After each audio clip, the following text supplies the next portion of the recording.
I think this conversation has really flowed very nicely today. And just to take a little bit from what everyone was saying and about stepping up as well from Jayne, what she was saying is, I think something that is very important and that we often forget is we're not alone.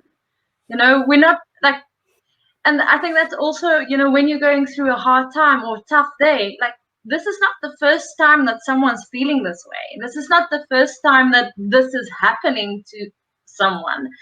And I mean, this is also what we've seen with our Eat Better South Africa programs. And in our most recent study, it also came out again. One of the most important factors when it comes to making these changes and, having a success is the support network that you have available.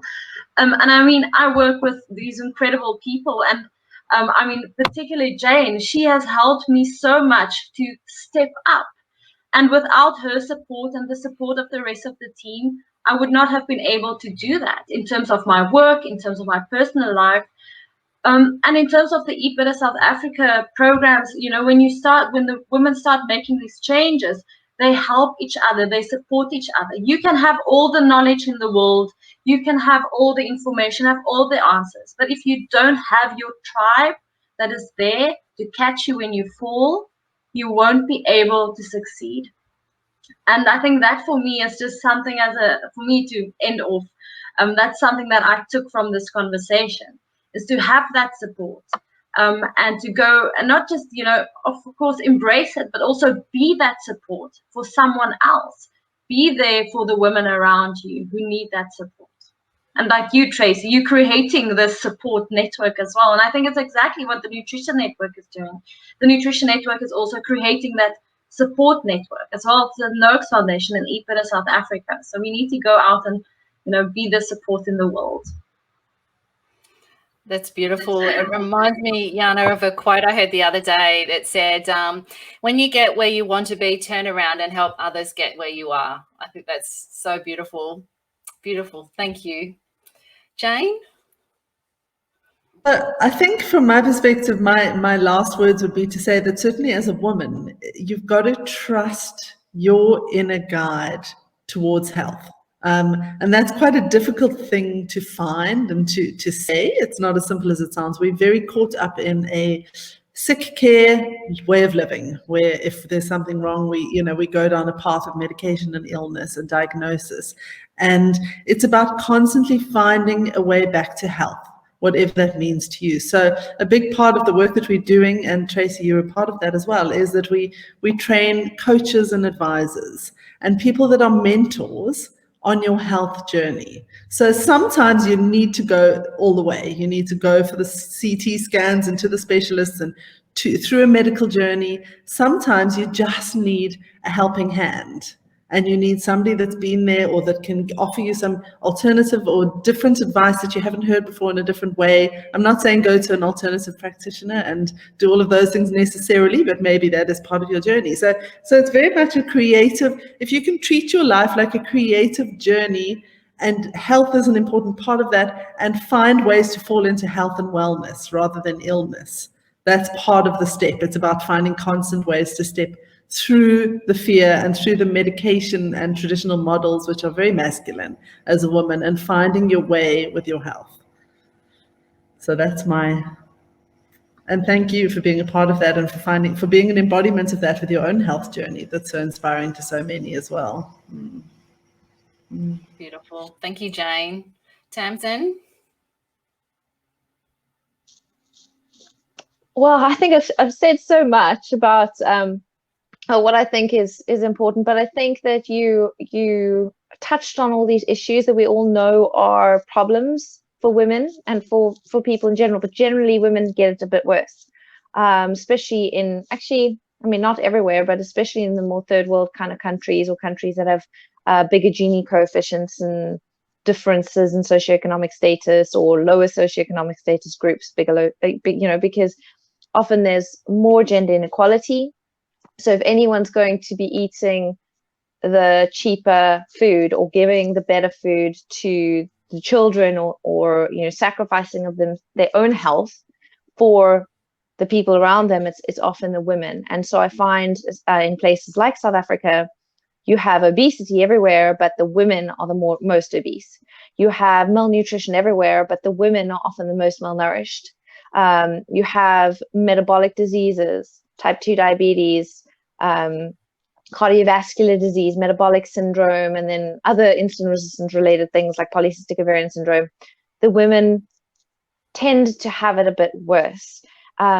And I think this shows us inequalities in societies that I think that women need to, often that women perpetuate by feeling that their role is that of martyrdom, feeling that their role is that of giving up their own health for the sake of their families.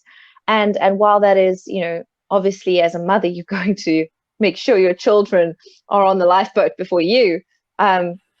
I think that we just got to acknowledge that and realize that our own health is important as well. And that's where I think these women at Eat Better South Africa are brave, because they're not only taking a step for their own health, but they implement that in the health of their families. They implement those strategies, everything they've learned in the Eat Better South African programs, into the lives of their families. And they can lead by example as well. And that's where women, I think, are taking more of a leadership position and taking responsibility for their health. And I think that we need to bear in mind that because of the role we play in cooking and deciding on a lot of the factors that affect the health of ourselves and our families, that we actually are powerful and that we can lead by example, not end up fatter and sicker, but rather lead by example and show those people around us how to be healthy and how to care for themselves. So it looks like, yeah, everything froze for me on this side. But basically what I'm trying to say is that we need to prioritize ourselves, and that boils down to our health as well, for the good of ourselves, but also for the good of our families. So yeah, that's just what I'd like to say. That's lovely and very true. And you didn't freeze at all. You were beautifully flowing, so that's all good. But Hassina, would you like to wrap it all up and finish with the last word? Yes, thanks, Tracey. So I wanted to talk about this term that is very something that I've grappled with my whole life, which is perfection. And something that I realized that when I used the term perfectionist, it wasn't actually something to be proud of. You know, so I want to encourage people women to not be afraid to go inside and to figure out who you are. Often we are running away from something, rather than running towards something. And I see this in the medical profession. I see this in my colleagues burning out, that there is an academic ladder to climb, and you jump in and you're on this track and you don't stop to ask yourself why you're doing this. Often it's that childhood story, whatever it was, that made you feel not good enough, that made you realize that in order to be someone, I have to be able to achieve and do and do and do rather than to be. And so I want to encourage everybody, the women especially, because we are the ones, we bring up the children usually, and we teach our children to be able to feel comfortable asking these difficult questions. What is it? What is that inner dialogue that's going on?